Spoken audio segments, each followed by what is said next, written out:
The lighting in Beverly Hills restaurants is designed to make everyone look successful, but it can't hide the truth of a man who has outlived his own era. It is the late 1980s. A man sits alone. His pinstriped suit is perfect, his silver hair is a masterpiece of grooming, and that famous jawline, the one that defined hero for a generation, is still set in stone. But the table is only set for one. This was Stewart Granger. To look at him was to see a man who had conquered every frontier Hollywood could invent. He had been the ultimate swashbuckler, a man of rifles and rapiers, a hunter of lions who eventually married a woman the world called a princess. And yet, in the end, he was a man living in the quiet echo of his own fame, remarkably candid about the fact that he was the one who had burned the bridges leading back to his golden age. He was born James Lablache Stewart in 1913, in a comfortable corner of London. He carried a heavy legacy in his veins. His great-grandfather was Luigi Lablache, an opera singer so legendary he sang at the funerals of both Beethoven and Chopin. The drama was in the blood long before he ever stepped onto a stage. He was tall, broad, and possessed a natural, effortless physical authority.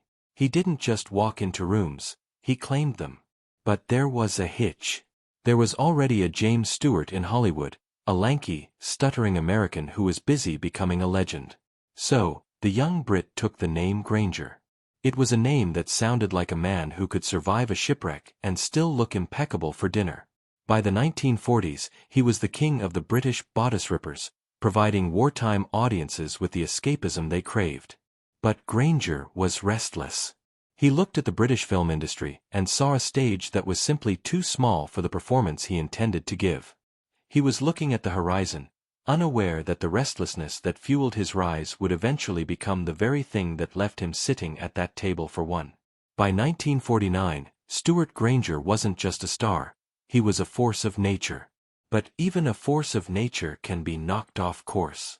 It happened on the set of Adam and Evelyn, where he looked across the lights and saw Jean Simmons. She was 20 years old, a rising jewel of the British screen with eyes that seemed to hold the secrets of the century. Granger was 36, married, and the father of two. In the rigid social climate of post-war Britain, men of his status were expected to be discreet.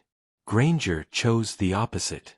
He pursued Simmons with a feral, public intensity that turned the press into a pack of snarling critics. He didn't care about the whispers in the gentlemen's clubs or the disapproval in the papers. He divorced his first wife, Elspeth March, and in 1950, he and Simmons married. They were the most beautiful couple in the world, two thoroughbreds of the cinema stepping into a future that looked blindingly bright. Then came Hollywood, and with it, a man who functioned as the industry's shadow, Howard Hughes. The billionaire became obsessed with Jean Simmons. It wasn't just professional interest, it was the fixated greed of a man who viewed people as assets to be acquired. Hughes used every legal and financial lever at his disposal to trap Simmons in contracts, to stall her career, and to isolate her. Granger did not react with the measured diplomacy of a movie star, he reacted with the rage of a man whose territory had been invaded. He fought Hughes in a way few dared to, loudly, aggressively, and with a total disregard for the consequences. He eventually won her professional freedom, but the battle left a permanent stain. It taught Granger that Hollywood was not a dream factory. It was a battlefield where you had to fight for the right to exist, a realization that began to harden the charm and abrasion of his personality into something much sharper. The world was watching the myth, but the man was already starting to feel the weight of the armor. In 1950, MGM decided to see if their new British import was made of flesh and blood or merely grease paint and lighting. They sent Stewart Granger to the heart of Africa to film King Solomon's Mines. This wasn't the sanitized backlit version of the continent, it was a grueling, months-long odyssey through Kenya, Uganda, and the Belgian Congo. While the heat, the wildlife, and the punishing terrain broke other men, Granger flourished. He didn't just play Alan Quatermain, he seemingly became him. He possessed a rare, unteachable ease with physical reality, a way of handling a rifle or navigating a slope that felt entirely unforced. When the film became a massive global hit, the public stopped seeing Stewart Granger the actor and started seeing Granger the icon. He was the man who could survive the wild and still command the screen with a single, steady gaze. The early 1950s became a blur of high-stakes heroics. In 1952, he starred in Scaramouche, a swashbuckling epic that culminated in a 7-minute sword fight, the longest ever committed to film. Granger refused a stunt double for the majority of it. He trained until his lungs burned and his muscles screamed, all to ensure that when the audience saw the blade move, they were seeing him. He was at the absolute zenith of his power, earning a fortune and living a life of houses and horses that matched his cinematic stature. Yet, as the films got bigger, the man grew more difficult. He was a perfectionist with a short fuse and a habit of telling studio executives exactly what he thought of their intelligence. He lived at a pace that assumed the momentum would never fail, and he spent money with the confidence of a man who believed the fountain would never run dry. He was the biggest star in the world, carrying the weight of MGM on his broad shoulders, but beneath the surface, the restlessness that had brought him to Hollywood was starting to turn inward. The hero was winning every battle on screen, but in his private life, the walls were beginning to close in. By the late 1950s, the golden facade began to crack. Stewart Granger was a man built for the epic, but his private life had become a series of small, bitter wars. He was a difficult husband, possessive, demanding, and prone to flares of temper that could incinerate a room. Jean Simmons, once the girl he had fought the world to claim, had grown into a woman who no longer needed his protection or his permission. In 1960, the fairytale marriage collapsed. Granger handled the divorce with his usual intensity, but for the first time, the hero found himself without a script. He married again, briefly and unsuccessfully, to a woman who carried a princess's title, lending him a dash of aristocratic glamour that couldn't mask the cooling of his career. MGM had not renewed his contract.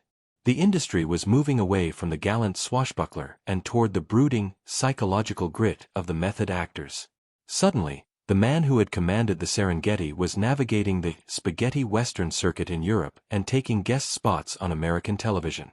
The money began to thin.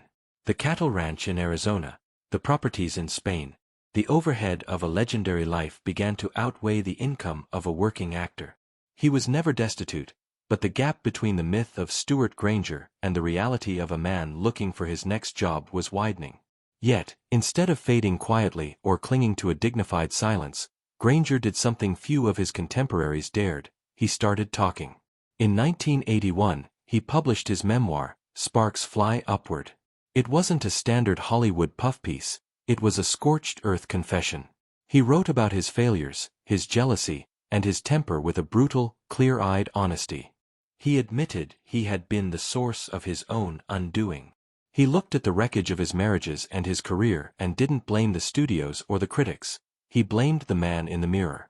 It was his most courageous performance, a final act of integrity that proved he was more than just a handsome face and a sharp blade. He was a man who, at the end of the day, refused to lie to himself. By the dawn of the 1990s, the world that Stewart Granger had conquered had largely become a memory. He lived mostly in Los Angeles, a city that specializes in looking forward and rarely pauses to look back.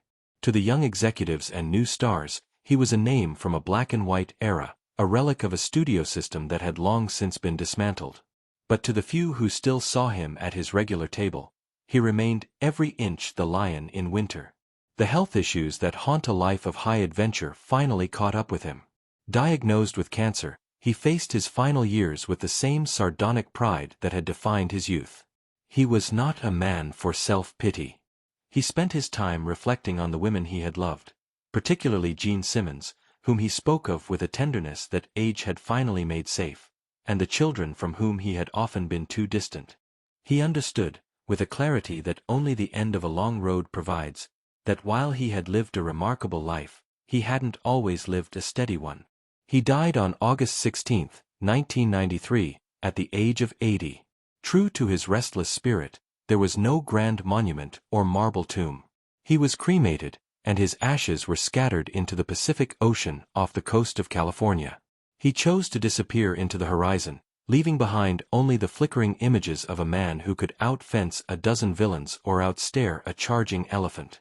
What remains of Stewart Granger isn't just the filmography or the box office records. It is the story of a man who was gifted with everything: beauty, talent, and fame, and who spent a lifetime learning the difference between a hero and a human being. He was magnificent, he was difficult, and he was profoundly lonely, but he never asked for anyone's forgiveness for being exactly who he was. In a town built on make-believe, he was one of the few who had the courage to be real, right up until the final curtain fell. He was the last of the swashbucklers, a man who lived a life that was, in every sense of the word, epic.